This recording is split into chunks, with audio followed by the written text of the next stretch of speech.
Baik, assalamualaikum warahmatullahi wabarakatuh. Ketemu lagi dengan saya, Bapak Gunawan Putra, untuk pembelajaran komputer dan jaringan dasar. Dan untuk tema pelajaran kali ini adalah pengenalan jenis bit kode, gitu ya. Jangan lupa untuk pembelajaran kali ini kalian siapkan memori gitu ya untuk screenshot per slide-nya gitu. Soalnya Bapak tidak akan lama-lama untuk apa ya namanya untuk menjelaskan di sini dan kalian langsung baca aja ya di di slide ini kalau misalkan kalian sudah screenshot juga gitu ya. Nah, sebelum melaksanakan pembelajaran kali ini, alangkah baiknya kita berdoa dalam hati, berdoa mulai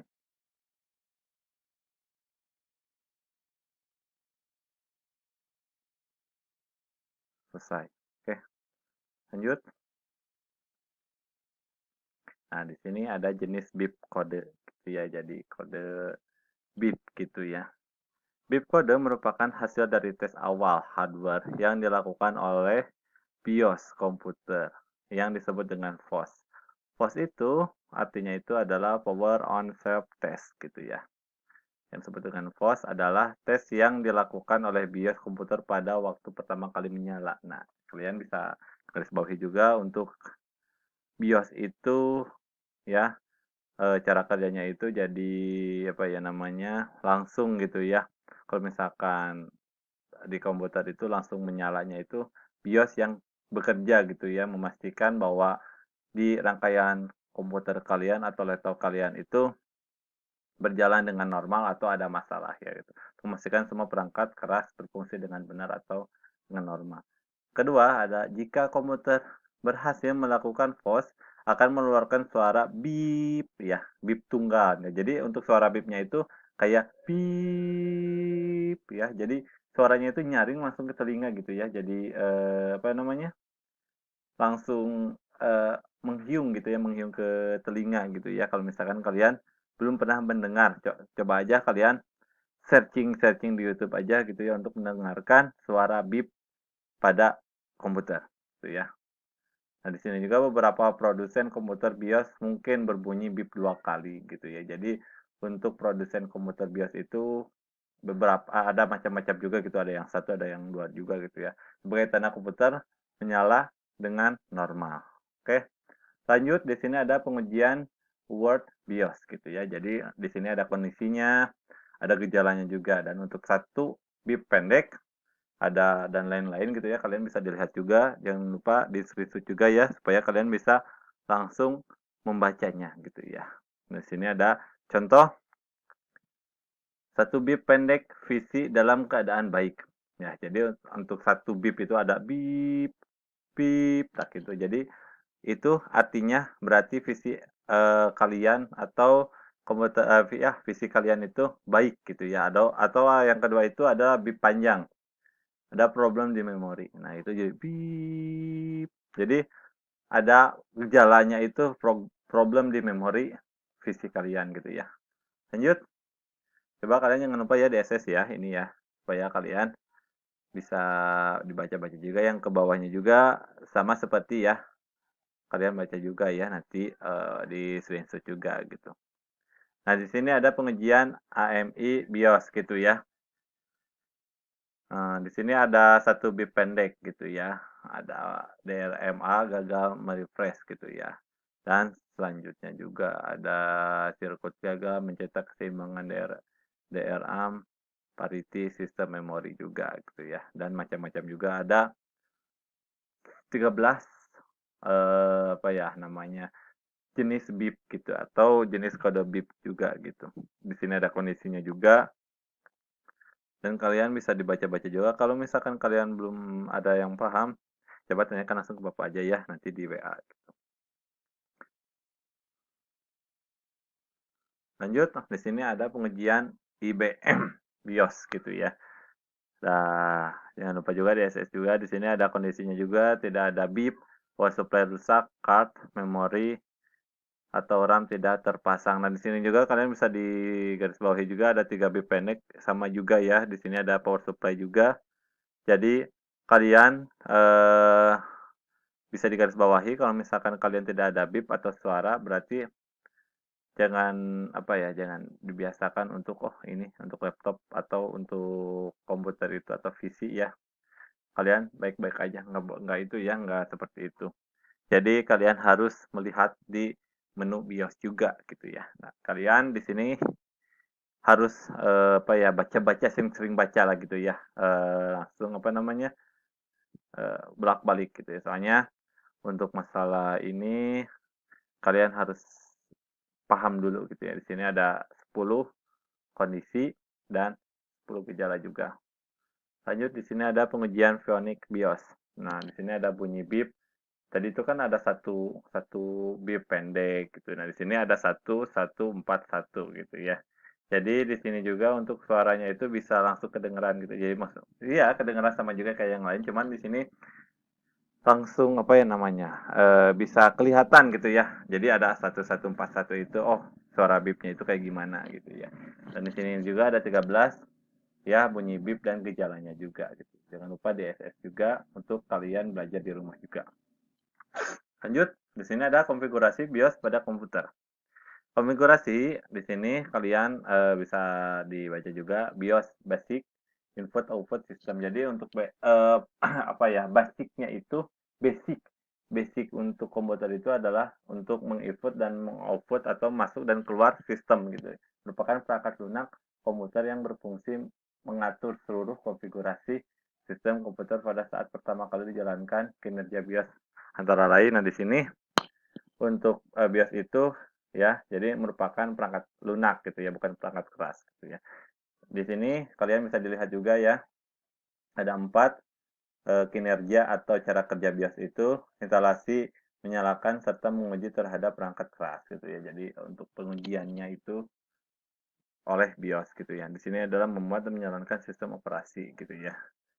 Sama juga itu untuk cara kerja BIOS, mengatur beberapa konfigurasi dasar dalam komputer, tanggal waktu, konfigurasi media penyimpanan, konfigurasi proses booting, kinerja, serta kestabilan komputer gitu ya. Jadi untuk stabil atau tidaknya itu oleh BIOS juga gitu ya dilihatnya. Yang keempat adalah membantu SO dan aplikasi dalam proses pengaturan perangkat keras dengan menggunakan BIOS dan runtime service gitu ya. Nah ini untuk cara kerja BIOS juga ada 4 gitu ya. Jangan lupa DSS juga. Nah di sini kalian bisa dilihat juga untuk proses post ya, power, tadi itu apa? Power on save test gitu ya. Nah di sini kalian bisa dilihat juga, jangan lupa DSS juga ya. Dan Bapak tidak akan apa ya, langsung ngomong itu ya. Nah, di sini kalau misalkan kalian tahu di sini ada kayak apa ya, misalkan kalian itu memakai CV itu adalah AMD gitu ya. Ada dual core gitu ya. Nah, di sini kalian bisa dilihat juga dalam BIOS gitu ya. Lanjut, di sini ada setting BIOS atau menu BIOS gitu ya, atau pengaturan BIOS juga. Di sini kalian bisa dilihat juga untuk layarnya gitu ya. Layar BIOS itu seperti ini gitu ya. Dan untuk menu BIOS terdiri dari beberapa macam yang memiliki fungsi yang berbeda. Jadi untuk nah, kalian bisa dilihat juga di sini untuk macam-macamnya gitu ya.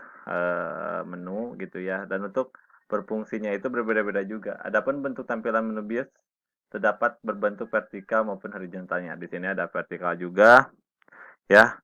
Ada yang ke bawah dan ada yang ke atas juga gitu ya. Oke. Kalian jangan lupa DSS juga ya. Ini gambar ini sama yang di atas sama juga ya. Jadi abaikan aja yang di atas. Oke, lanjut. Di sini ada fitur BIOS. Kalian bisa dilihat juga di sini ada fitur BIOS-nya gitu ya. Ada chipset, fitur setup gitu ya. Yang kedua itu adalah menu untuk mengatur konfigurasi fasilitas-fasilitas yang disediakan oleh chipset gitu ya. Misalkan timing, memori gitu ya. Fasilitas ini berpengaruh pada kinerja komputer secara keseluruhan gitu. Yang ketiga itu adalah power management setup.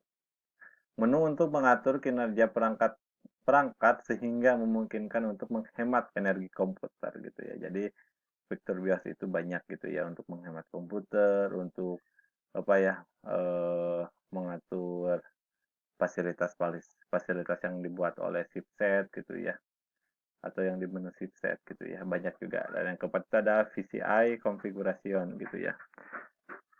Yang kelima itu adalah menu untuk konfigurasi perangkat-perangkat pada VCI seperti alokasi IRT. Kalian jangan lupa juga di SS juga gitu ya, takutnya nanti untuk minggu depan ada pertanyaan seperti ini. Nah, lanjut ya.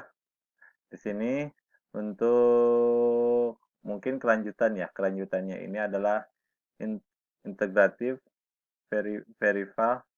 peripheral menu untuk konfigurasi fasilitas-fasilitas yang berhubungan dengan perangkat penghubung dengan motherboard. Nah, ini kalian bisa garis bawahi juga untuk integrated peripheral ini untuk berhubungan dengan motherboard ya, seperti hard disk, controller, floppy disk controller, serial dan parallel port meliputi konfigurasi port dan IRT non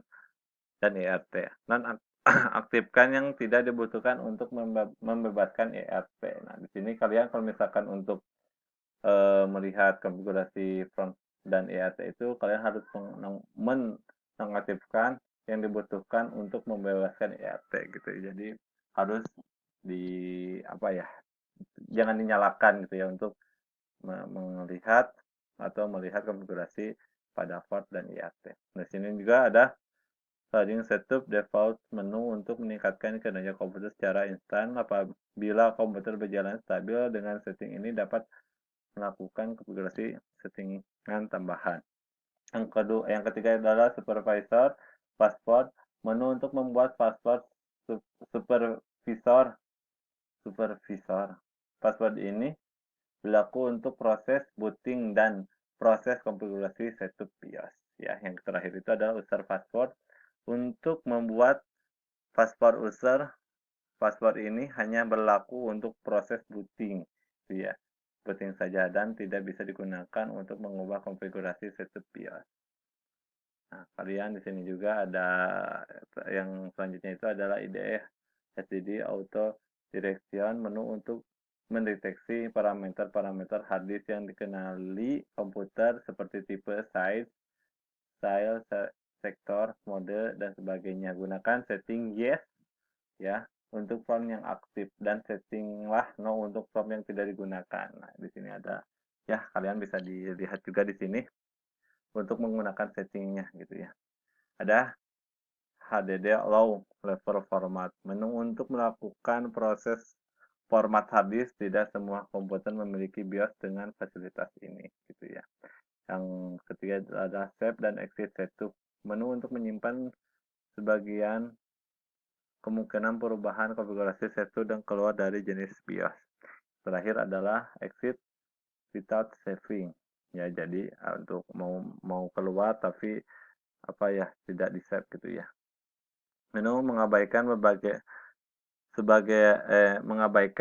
berbagai kemungkinan perubahan konfigurasi setup dan keluar dari setup BIOS. Nah, itu